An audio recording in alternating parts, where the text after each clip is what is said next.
Lagunak mailan utzi zuen irakurritako orrialdea eta bigarrena jarri zuen begi aurrean. Gelditzen zitzaion ura korrika samar irakurtzeko esan nion, Sukaldeko irratian bederatzietako seinaleak ari zirela eta.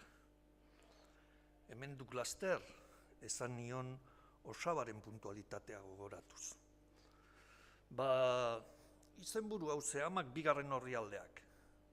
Zenbait iztegitatik jasotako pasarteak, orain asko famatzen duten idazle horrek, ondo asko irakurri zituenak.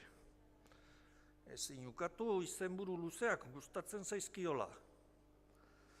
Meleagroa historiari buruzkoak dituk 3 pasarteak. Esaten zen, ziok aurrenekoak, Meleagro etzela Eneo erregeren semea, baizik eta Ares jainkoarena. 7 egunetako aurra zela, Moirak Altea haren amarengana joan ziren eta zera adierazi zioten. Bere semearen zoria guztiz lotuta zegoela, laratzean erretzen ari zen Ilaunarekin. Ilauna zeharo erre eta zautzen zenunean, hilko zela Meleagro.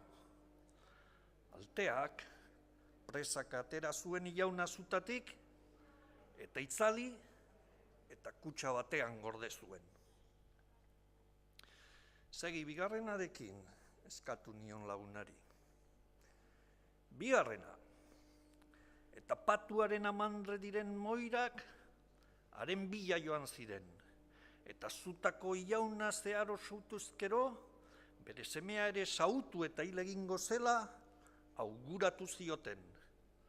Orduan, Alteak Ilauna jaso eta itzaliz, kutxa batean gorde zuen.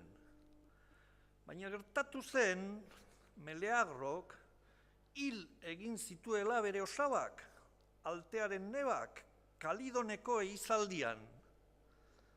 Alteak, biziki azerretuta, zutara bota zuen bere semearen bizitzarekin lotua zegoen Ilauna, eta Meleagro instantera hil zen.